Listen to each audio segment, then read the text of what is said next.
Salut à tous, merci de nous rejoindre sur canalturf.com. Dimanche, on en parlera à un autre moment parce que le Quintet, j'ai regardé à Deauville, il était injouable. On est parti de Maison Lafitte à Deauville, injouable. En revanche, c'est pas mal.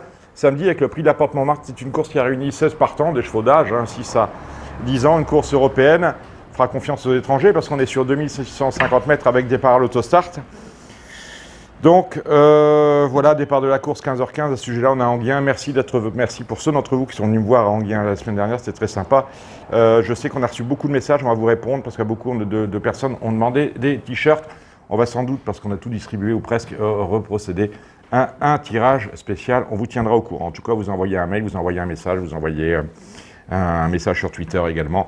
Et on verra ce qu'on peut faire pour vous. Bon, allez, prix de la Porte Montmartre, qui sont 16 au départ, 2150 mètres. Le favori au deuxième échelon, mon favori au deuxième échelon, toute logique, il devrait partir favori tout court à la cote. Il s'agit de Electric Light. Electric Light, c'est un nouveau venu dans l'effectif de Jean-Michel Bazir. Ces 3 dernières courses ont eu lieu avec l'un des employés de Jean-Michel Bazir. C'était pas mal du tout. Il vient de gagner sur l'herbe de plaisante manière.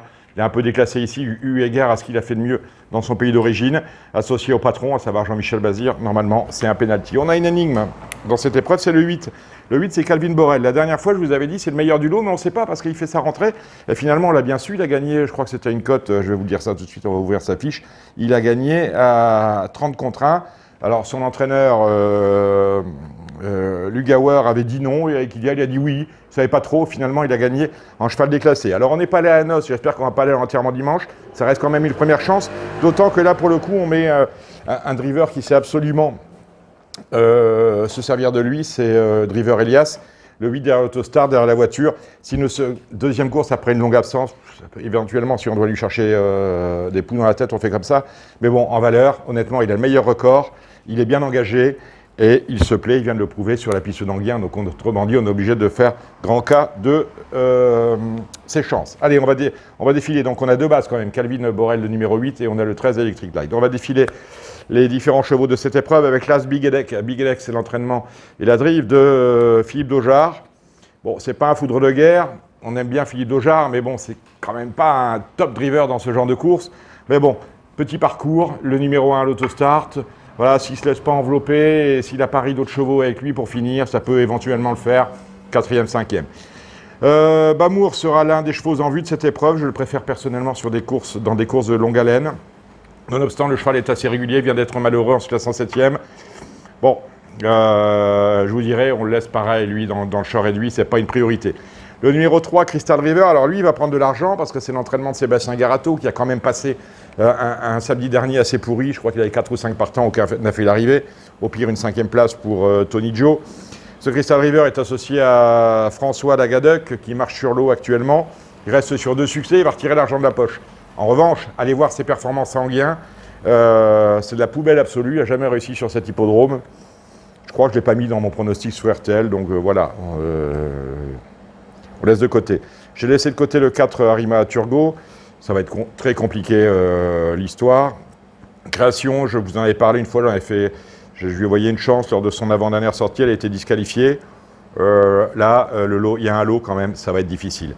Le numéro 6, Digné Droit. Alors lui, c'est encore un cas d'espèce, c'est l'entraînement d'Alain Rinouat-Boulard. Fait appel à Tony Le Belair. On n'a rien vu lors de ces 2 dernières sorties. Pourtant, c'est un cheval que j'aime beaucoup. J'aurais aimé qu'il soit un peu déféré. Cela dit, il va y avoir 40 contre 1, on peut le glisser dans un jeu.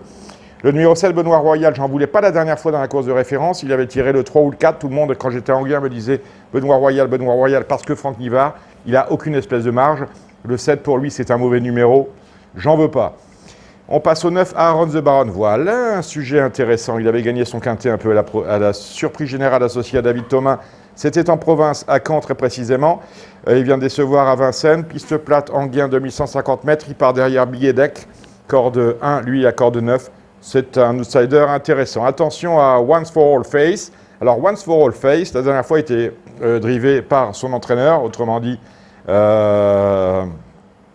non, ce n'était pas la dernière fois. C'était l'avant-dernière fois, lorsqu'il était dans un quintet. C'était il y a pile un mois sur l'hippodrome d'Anguien.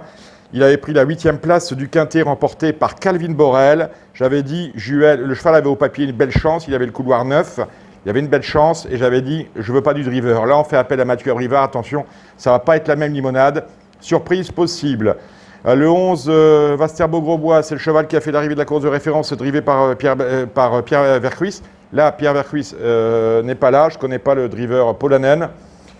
En valeur, il a sa place dans les 5 premiers. Il manquait d'une course la dernière fois, il a quand même terminé 4e. Alors attention, surprise possible.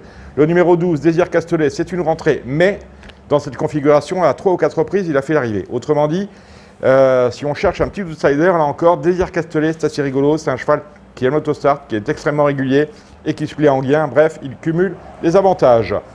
Le numéro 14, Un certain âge, drivé par Johan Le Bourgeois. De vous à moi, je n'ai pas vu qu'il courait, je n'ai même pas regardé son papier. La musique me suffit, je laisse de côté. J'espère que je n'ai pas tort. On va regarder vite fait. Toulouse, Cordemais, Vincennes. Non, on a bien fait de virer, c'est un interdit. Le 15, Clemenza AM, Dominique Lochneux, c'est assez intéressant.